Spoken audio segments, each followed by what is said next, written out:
जैसे हमारे देश में एक बात आप लोगों के नॉलेज में आई होगी, हिंदू कोड बिल।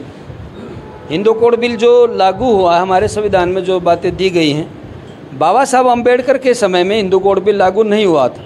बाबा साहब उस टाइम पर कानून मंत्री थे और कानून मंत्री रहते हुए बाबा साहब ने हिंदू कोड बिल लागू ना होने की वजह से इस्तीफा दे दिया था। अब मैं आप लोगों को हल्का सा उसका एक इंट्रोडक्शन देना चाहूँगा। जो हिंदू कोड बिल क्या है, महिलाओं को बराबरी की बात हो रही थी उसमें, कि जो महिलाएं हैं, जैसे जो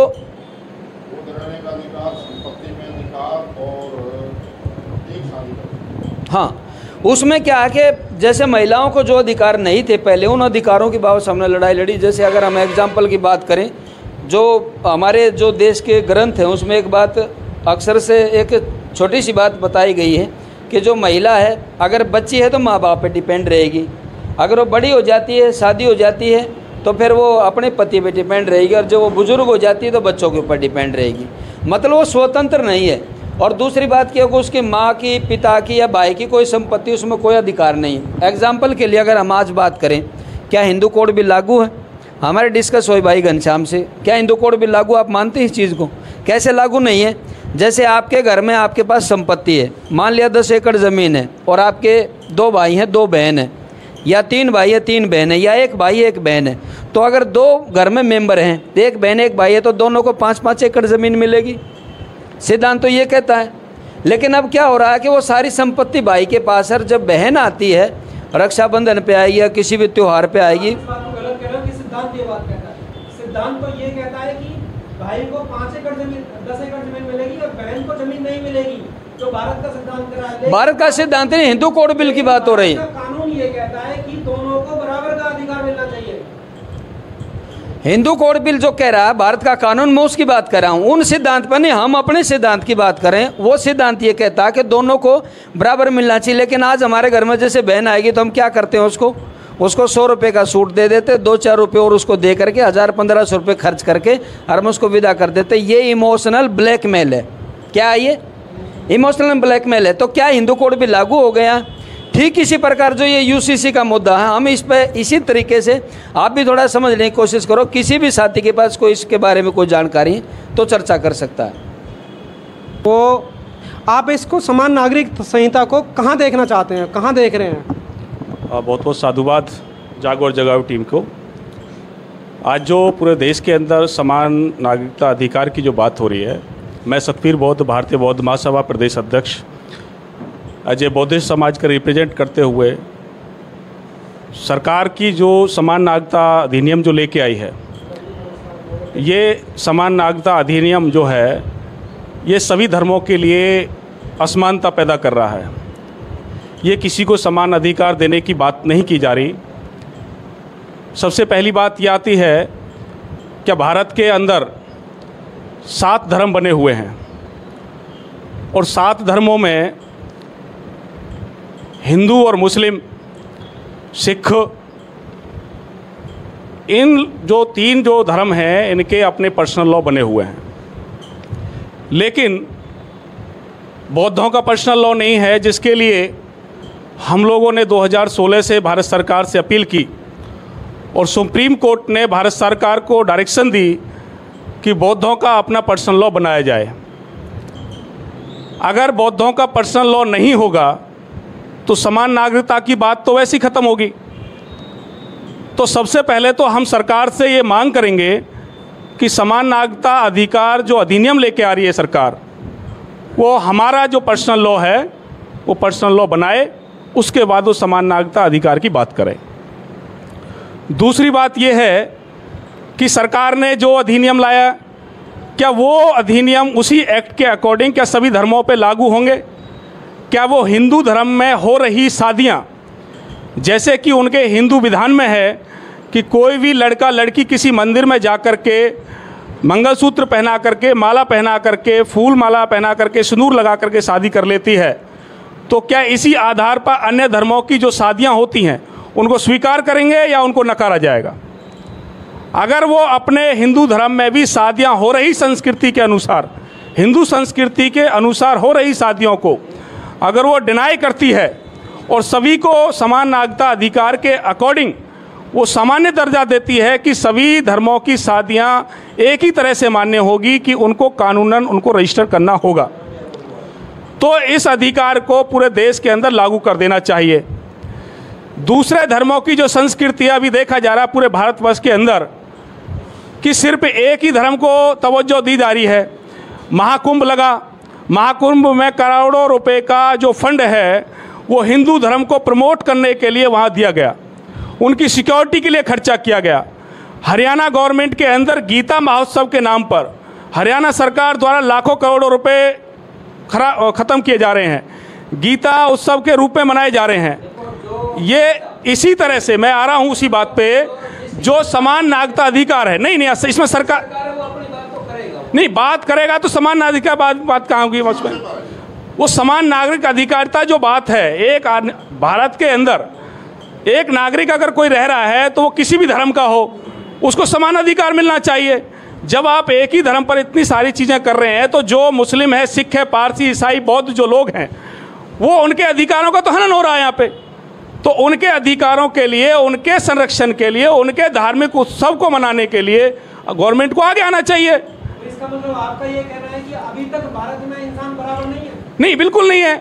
गवर्नमेंट, जिसकी गवर्नमेंट है वो अपने हिसाब से काम कर रही है। हम इसकी खुद मांग कर रहे हैं कि समान अधिकारिता कानून आना चाहिए, लेकिन सबसे पहले आप जो इस बात को कह रहे हैं कि अभी तक भारत में हर इंसान बराबर नहीं है जी, जबकि इंडियन कॉन्स्टिट्यूशन लॉ के एक्ट 44, वकील साहब भी हमारे साथ बैठे हैं अगर मैं गलत नहीं हूँ तो, जी 44 के हिसाब से इंडिया में हर इंसान बराबर है। हाँ। और आप कह रहे हो हर इंसान बराबर नहीं, इंसान बराबर, आपको पता है आप कितना बड़ा क्वेश्चन मार्क नहीं, बिल्कुल मैं आरोप लगा रहा हूं इसमें, ऐसा नहीं है कि मैं सरकार पे आरोप नहीं लगा रहा। भारतीय कॉन्स्टिट्यूशन के अकॉर्डिंग अगर फ्रीडम की आज़ादी सभी को है तो एक ही धर्म को पूरे भारत के अंदर जिस तरह से उनके लोग प्रमोट कर रहे हैं, जिस तरह से एक धर्म का मुद्दा उठाया जा रहा है, हिंदू राष्ट्र बनाया जाए, तो वो समान अधिकार तो बात खत्म होगी। दूसरा मैं यहाँ बात करता हूँ, हम सभी भारत के लोग, we the people of India, Indian constitution का सबसे पहला वर्ड है we the people of India. जब हम सभी इकट्ठे कॉन्स्टिट्यूशन के पैरामीटर में ही आ रहे हैं हम, तो नहीं मतलब इस बात को कैसे करें कि आप समान नहीं है? देखो, समान का मैंने वो बराबर आपको समझाने की बात करी कि भारत के अंदर जब कोई व्यक्ति संविधान की धज्जियां उड़ाए, संविधान के पन्नों को पूरे प्रदेश की जो देश की राजधानी है उसके अंदर संविधान की प्रतियां जलाई जाएं, कोई कार्रवाई ना हो, उसके खिलाफ में जो सरकार सत्ता में बैठी हुई है उसके लोग उसका वो ना करें, उनके ही द्वारा उनके प्रतिनिधि सरकार की संविधान के उल्लंघन करते हुए खुलेआम जो है हिंदू राष्ट्र बनाने की बात करे और भारत को भारत ना रहने की बात करे, अखंड को अखंड ना रहने की बात करे, उसको खंडित रहने की बात करे, तो संविधान के जो समान जो अधिकार जो ला रहे हैं, जो समानता का जो अधिकार है वो कहाँ हो गया?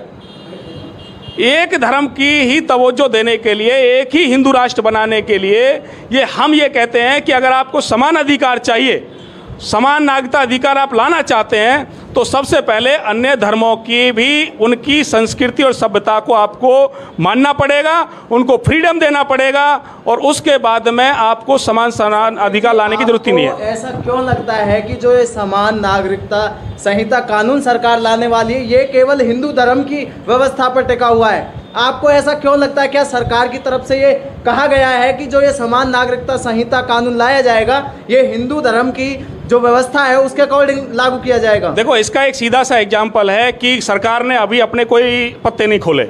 सरकार ने समान ये आरोप लगा रहे हैं। आपने अभी कुछ समय पहले बात करी कि मुस्लिम लॉ इस देश के अंदर है और बौद्धों का लॉ नहीं है, हिंदू लॉ है, सिख लॉ है, लेकिन आप एक तरफ तो अलग से लॉ की मांग करें, उसी व्यवस्था को खत्म करने के लिए तो सरकार ये यूसीसी लाना चाहती है ताकि सभी धर्मों के लोग बराबर हो सके। देखिए, जिस तरह से भारत सरकार देश के अंदर कार्य कर रही है उसे ऐसा प्रतीत होता है कि उनकी जो मंशा है वो भारत को हिंदू राष्ट्र बनाने के प्रति है। यहाँ पर अन्य धर्मों का, यहाँ पर अन्य धर्म, मेरी बात सुनिए एक सेकेंड, यहाँ सुनिए एक सेकेंड, यहाँ पर अन्य जो धर्म है भारत के अंदर 6 धर्म और हैं।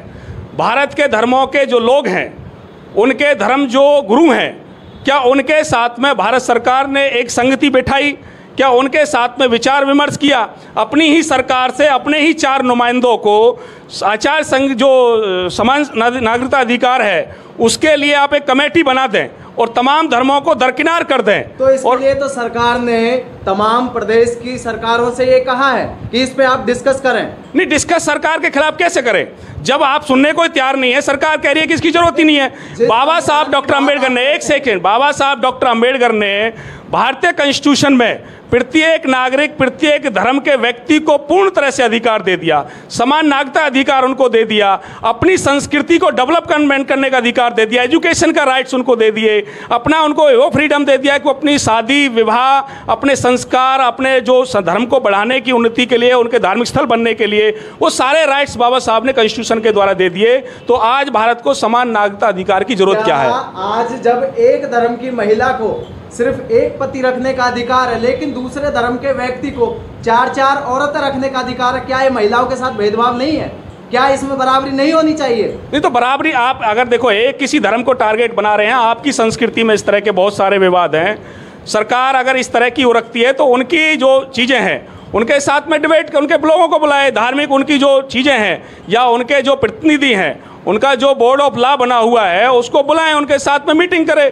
तो इसमें दूसरे, अगर हम हिंदू धर्म में मान लीजिए हम बौद्ध लोग हैं, हमारे धर्म को पूर्ण तरह से भारत में अभी लागू नहीं होने दे रहे, हम पर्सनल लॉ की बात कर रहे हैं, हमने जब सुप्रीम कोर्ट देश का कह रहा है कि बौद्धों का पर्सनल लॉ बनाया जाए और भारत सरकार पर्सनल लॉ बनाने के लिए तैयार नहीं है, तो इसका मतलब क्या है?